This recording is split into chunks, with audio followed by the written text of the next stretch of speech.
And when we talk about the internal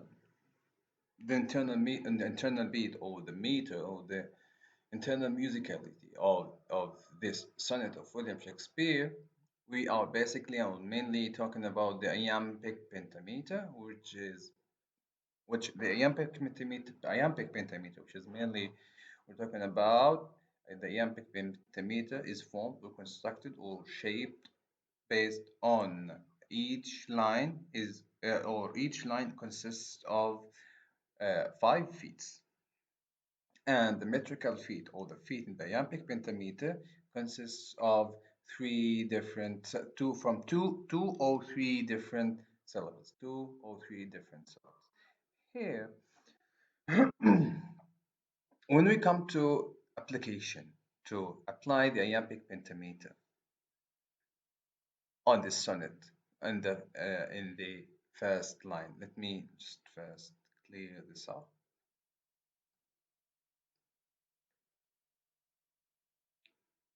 Okay, and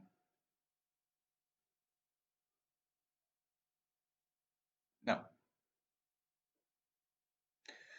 from the very beginning on in this poem, we can see what we usually or previously talked about, which is the metrical violation, where usually some writers or poets violate the meter and the musicality in the poem for a purpose, which we talked about as the metrical violation in the poem. If we want to talk about 5 feet in the first line, okay, devour, okay, this consists of how many syllables? Devour, and ing is a different syllable. Okay, here we can say uh, this can, if we want specifically and directly want to apply the iambic pentameter 2 or 3 syllables, which each 2 or 3 syllables form or consist a feet, and each line must have uh, um, 5 feet. Okay, if we suppose that this is the first feet, okay, five as long as we have 3 syllables here, and time and length are the second feet, thou the third feet. Sorry, it's not.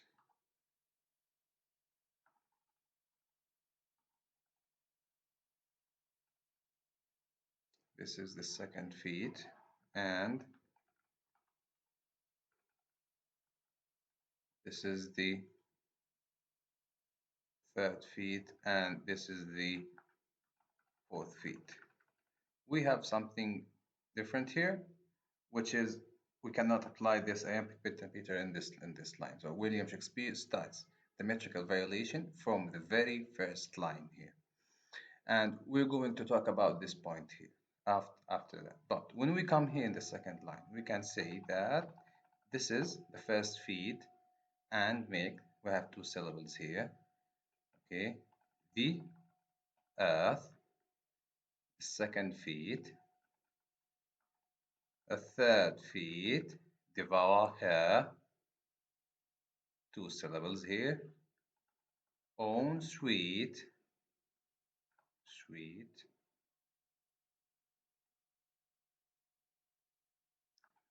uh, and no, sorry, own, this is the second feet, this is the fifth feet, sorry, and this is the fourth feet,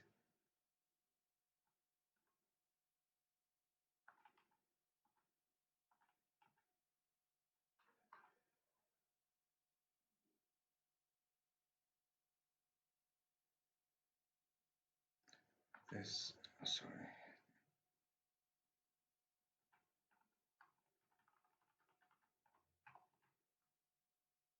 this is the second feet, and okay, So here we have and make 1, 2, 3, 4, 5.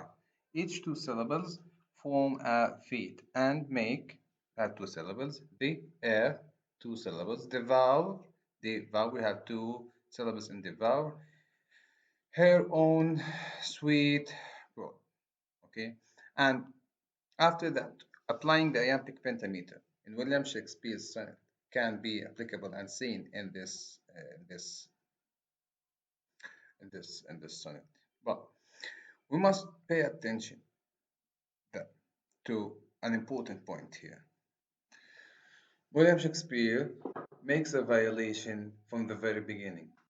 Regardless the idea that we already talked about, that usually poets tend to make a system and normalize the system in our to the readers, like start with the rhyme scheme and an internal beat and a meter for the poem, and after that the variation comes. But here the point is that William Shakespeare starts his poem with a metrical violation. Even if we're going to talk about devouring, devour is one syllable, ing is the second syllable with time, blunt and thou are the third syllable, the lion is the fourth syllable. Still, we have violation in pow because it is one syllable. So, well, however you're going to mix it up or to play with it, you will see a metrical violation here. We have a violation for the iambic pentameter or by William Shakespeare. Another point you must pay attention to is that devouring time, and we have a comma, and in such a way the breeder has to uh, breed or recite those two words as one feed, devouring time. And then we have the comma, which indicates the pause. So the pause is not after devouring, the pause is after time. Okay, and here it has a function here that William Shakespeare, or the speaker in this poem, is talking directly to whom? Who's the addressee here? The addressee here is time, devouring time. Okay, and the function of such magical violation is that William Shakespeare, from the very beginning, is paying attention or drawing our attention and minds that there is something different. Okay, he is asking or calling for something that is not illogical, something illogical.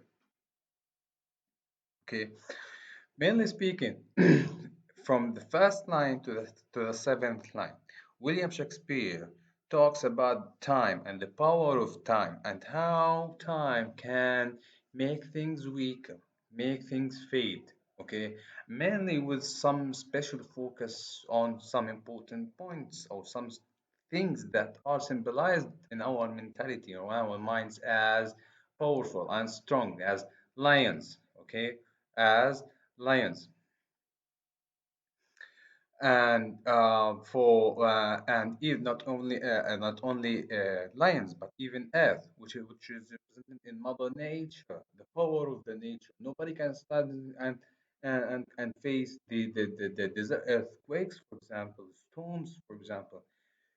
William Shakespeare is talking about the power of the time that is confronted, that is represented in weakening such things. For example, when we have a lion in well, it's not, it was still a small animal. Then during the strength, and after that, before this, the lion becomes a weak animal. For example, he cannot or it cannot hunt, it cannot run quickly, and such things. Even when we talk about Earth and Mother Nature, we don't have a natural phenomena that lasts forever. We have summer that ends, we have winter that ends. Okay, and this is a matter of time. Like time has its power and superiority over such powerful thing. Even we're talking about then.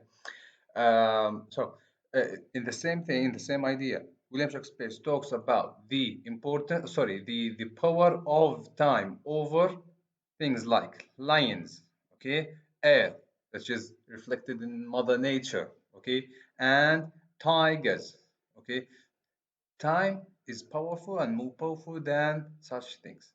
Here we can see that even when we pay attention, we might have to pay attention to this phonics, okay, which is here it is mythical animal, okay. The mythical animal here, phonics, in order to make it clear for you, phonics is mainly what? Phonics is طار العنقاء طار الفنيق, which is something that's not, it's not realistic, okay, it's something imagined. We don't, nobody saw this animal. It is created in the myths of civilizations of different civilizations. So even time has power on lions that are represent power, earth and mother nature, tigers, okay, not only on the realistic things that man knows or talks about or perceives them as powerful and strong, but even against those majestic and powerful mythical animals, الحيوانات الأسطورية أو الحيوانات الأسطورية. Not only that, not only against things that we know and we can physically see as lions and tigers, or the Mother Earth that is represented in nature, but even time is more powerful than the mythical animals. So even time is more powerful than our concrete attention and perception, and it is more powerful than our abstract perception. Okay. Then in the fifth line, William Shakespeare says that, as if he's saying that not only time has the power to defeat such things, but only and make them sad, but time has the power to make things happy, sad, or sorry, glad or happy. Okay, in another way, influencing the power of time, influencing the power of time. Then, then after that, William Shakespeare talks about is in another way, stressing and influencing the power of time as a quick or fast or swift. Here, we need to pay attention to this line here, which can be seen as a summary. So, time is more powerful than animals. Time is more powerful than Earth and Mother Nature. Time is more powerful than even mythical animals. It, Time can make such things weaker and sad, but still it can make them glad and sorry. Okay, then adding another powerful feature to time, which is being fast and quick. Okay, mainly up to now we can see that William Shakespeare is talking about or the speaker is talking about the time as something powerful. Okay, great, something great. In line 7 here, the William Shakespeare makes us some sort of summary for the thing. You can do whatever you want. You can do whatever you want. Okay, you can defeat every type of source of beauty you can face. And if we want to trace that in a scale, for example, we can see we can say that this line represents the climax, or the peak or the highest point where William Shakespeare talks and expresses the power of time. Here, after that, we move to one of the most important and fundamental features of sonnets, which is the volta, which is mainly a turning point. And here William Shakespeare makes it earlier, usually generally speaking, when we talk about the Volta, we can see it either we can see it in the eighth or in the ninth line, but it is more common to have to make it to see it in the ninth line. Here, William Shakespeare is putting the Volta or the turning point in the sonnet in the eighth line, and here William Shakespeare is forbidding. Okay, is talking to time, but do not make or do not cause any harm for the one I beloved. I forbid you from making such a crime. Which crime here? When we talk about this crime, which crime here? Which crime here? We're talking about the crime that is represented in the power of time, which making things weaker. Okay, make things fade by the progress of time, make things weaker, and take off their beauty. Here, logically speaking, when we talk about such a thing, it's just something logical. Nobody remains in his youth forever. Okay, the beauty of the youth time, by the progress of time, it fades. Okay, but here William Shakespeare perceives this action, this logical action, or this logical progress and decline as a crime. And here we can see or can claim that this is another level of climax. Where William Shakespeare in the seventh line represents the climax here as the highest point of or conflict between or the highest point where he represents the power of time. Okay, but the other part, the second part of the climax here is that I forbid, and we need to pay attention to that I forbid, as if it's power William or the speaker possess or has or maintains the power to order, to face, to confront time and forbid it and hinder the progress of such a thing which he claims to be a crime. And William Shakespeare in the ninth line continues by using an imperative form, a form of order. But I forbid you in the eighth line. I order you, as if he's making orders to time in the eighth line. In the ninth line, and such an order is explained, do not make my beloved older, or do not show the age on my beloved. Do not take the beauty of my beloved. Don't take out the beauty of my beloved. Okay, and how is that? Don't draw wrinkles تجاعيد. Don't draw wrinkles تجاعيد on his forehead or in his on his face. Then William Shakespeare continues in the first continues in the 11th line, and we need to pay attention to the form here.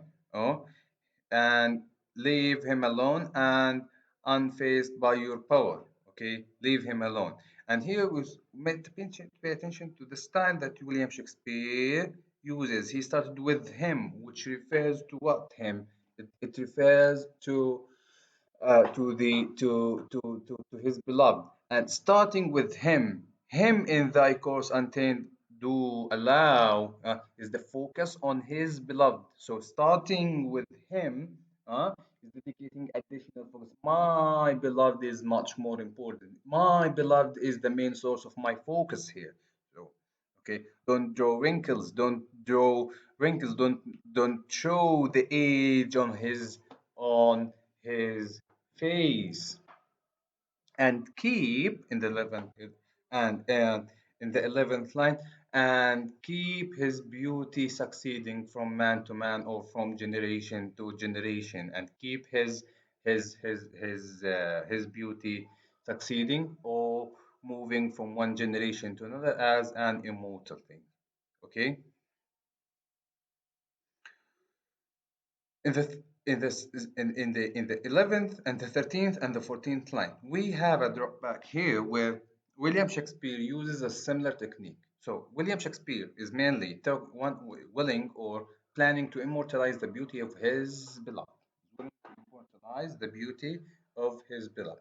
And the source and the means he's using and the mechanism he's using in order to immortalize the beauty of his beloved is through his lines, his verse, his sonnets, his poetry, okay, which is the same technique William Shakespeare talked about in Sonnet 19.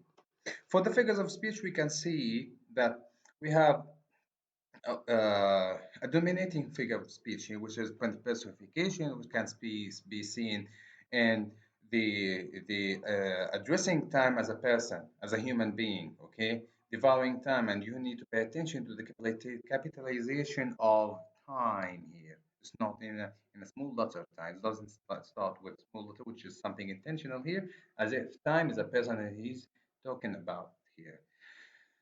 Oh, moving on, in the second, third, and fourth line, those are things you can see personification here. That time, how time can, uh, as long time is personified as a human, this human or this humanistic thing has the power to weaken such powerful creatures. And time, which is something abstract, has the power and the will to make things glad and so on. Okay. So when we talk about those two sonnets, okay, for William Shakespeare, if we want to claim that William Shakespeare is a writer who attempts to immortalize his beloved in Sonnet 19 and Sonnet 18, it's noteworthy to discuss and to talk about the mechanism or the way William Shakespeare uses in order to immortalize his beloved, and the way he is using this and the way he is employing such a mechanism in order to immortalize his beloved. Here we want to pay attention that if we want to raise such a question or want to raise such a point, we have need to pay attention that William Shakespeare is mainly talking about the immortalization of his beloved in his verse, in his lines, which is an equivalent, which is a similar technique or repeated technique in Sonnet 19 and in Sonnet 18.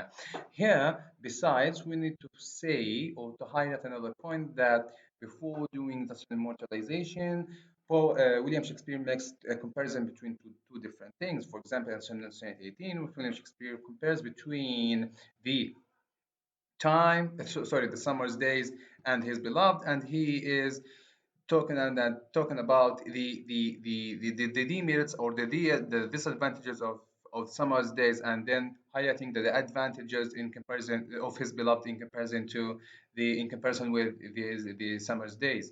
And as we saw in Sonnet 18, that William Shakespeare is in favor or attributing favor for his beloved over summer's days, and finally ending up the sonnet by immortalizing his beloved in Sonnet 18. Again, in Sonnet 19, William Shakespeare is talking about time and the power of time, and how such time can take out or fade such beauty or weaken things, but time, in a way or another, is confronted or faced or challenged by William Shakespeare's lines in order to immortalize the beauty of his beloved.